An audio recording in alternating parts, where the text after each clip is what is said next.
അള്ളാഹ് അറിയണത് പോലെ അറിയുന്നല്ല നമ്മൾ സുന്നികൾ പറയണത്. അങ്ങനെ ചില ആളുകൾക്കൊരു വിശ്വാസമുണ്ട്. അള്ളാഹ് അറിയണതൊക്കെ അറിയണോ, പക്ഷെ അള്ളാഹ് അറിയണത് പോലെ അറിയുന്നല്ല. അള്ളാഹ് അറിയണ അള്ളാഹ്ക്ക് യാതൊരു നിലക്കുള്ള മാധ്യമങ്ങളിലേക്കും ആവശ്യമില്ല. ഇവരറിയണത് എങ്ങനെ? അതിനുപയോഗിക്കേണ്ടതായ ചില മാധ്യമങ്ങളുണ്ട്. ആ മാധ്യമങ്ങൾ ഉപയോഗിച്ചിട്ട് ബഹുമാനപ്പെട്ട ശൈഖുനാ ശംസുൽ ഖദ്ദസല്ലാഹ് 1973-74 പട്ടിക്കാട് ജാമിയ നുരിയുന്നൊരു അബ്ദുൾ റസാഖ് എന്ന് പറഞ്ഞാൽ കുടിലങ്ങാടി അടുത്തുള്ള ഒരുത്തനെ വിളിച്ചിട്ട് പറഞ്ഞു, നിന്റെ ഹൃദയത്തിൽ അണുമണിത്തൂക്ക ഈമാൻ എപ്പോ പോണ ജീവിടുന്നു.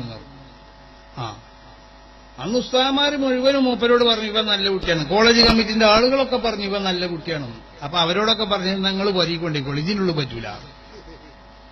അവിടുന്ന് ഒരു 10 ദിവസം കഴിഞ്ഞപ്പോൾ ഇവന് ക്രിസ്ത്യാനിയായിട്ട് ഈ അബ്ദുൾ റസാഖ്, ഇത് ഫാദർ അൽവിനെ പറ്റിയല്ലോടോ പറയണത്, അബ്ദുൾ റസാഖ് എന്ന് പറഞ്ഞ ഒരുത്തനെ പറ്റിയ, അവൻ കോളേജിന്റെ മുന്നിൽ വന്നിട്ട് ഒരു ജീപ്പിന്റെ മുകളിൽ കയറിയിട്ട് സുവിശേഷ പ്രസംഗം നടത്തുകയാണ്.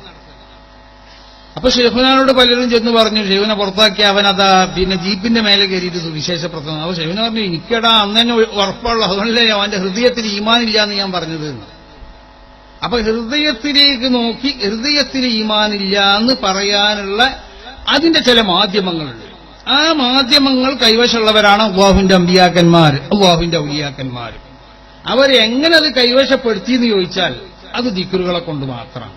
അത് ദിക്റു റുക്നുൻ ഖവിയ്യുൻ ഫീ തരീഖിൽ വുസൂലി ഇലൽ ഹഖ് തആല.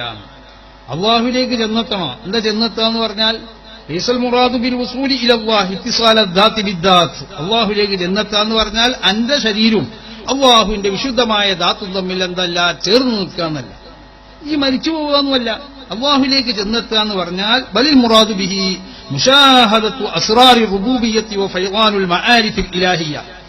ലോകത്ത് അല്ലാഹു സുബ്ഹാനഹു വ തആല റബ്ബാണ് എന്നതിന്റെ മേൽ അറിയിക്കുന്ന ഒരുപാട് ദൃഷ്ടാന്തങ്ങൾ അല്ലാഹു സുബ്ഹാനഹു വ തആല അവിടെ വിന്യസിച്ചിട്ടുണ്ടോ? ഇത് ഈ ഇരുന്ന ഇരിപ്പിൽ നിന്ന് കടലിന്റെ അടിയിലുള്ളത് എന്താണെന്നുള്ളത് മനസ്സിലാക്കേണ്ടതായ ഒരു ഘട്ടം വന്നാൽ അതിനെ മനസ്സിലാക്കാൻ അതിന്റെ മാധ്യമങ്ങൾ ഉപയോഗിച്ചുകൊണ്ട് മനസ്സിലാക്കാനുള്ള ആ മാധ്യമം ഒരു മനുഷ്യന്റെ കയ്യിലെത്തുകയാണ്. ഫൈളാനുൽ മആരിഫിൽ ഇലാഹിയ്യ, മലവെള്ളം കുത്തിവഴുകി വരുന്നത് പോലെ അവന്റെ ഹൃദയത്തിലേക്ക് അല്ലാഹു സുബ്ഹാനഹു വ തആല ഇൽമുകൾ അങ്ങനെ ചൊരിഞ്ഞു കൊടുക്കുക. ശരീഅത്തിന്റെ ഇൽമല്ലാത്ത മറ്റൊരു ഇൽമെന്നല്ല. അങ്ങനെ ചില ആളുകൾ പറഞ്ഞിട്ടുണ്ട് ഞങ്ങൾ ശരീഅത്ത് വേറെയാണ്, ഞങ്ങൾ ഔലിയാക്കന്മാർ വേറെയാണ്, വേറെ കൂട്ടരാണെന്ന്. അങ്ങനെയല്ല, ശരീഅത്ത് ഉള്ളവനാണ് വലിയ എന്ന് പറഞ്ഞത്. അല്ലാത്തത് മുഴുവണ്ടല്ലോ, ഒന്നും അതിൽപ്പെട്ടതല്ല. ഇനി എവിടെ എത്ര വലിയത് കെട്ടിപ്പൊക്കി വലിയ പള്ളി കെട്ടിയാലും വലിയ സാധനങ്ങൾ കെട്ടി കുറെ ആളുകൾ അങ്ങോട്ട് പോയാലും അതൊക്കെ ശൈത്താന്മാർ തന്നെയാണ്. അത് എവിടെ ഉണ്ടായാലും ശരി, അതൊക്കെ കള്ളന്മാരാണ്, യാതൊരു സംശയമില്ല. അപ്പൊ അല്ലാഹുവിന്റെ ഔലിയാക്കന്മാർ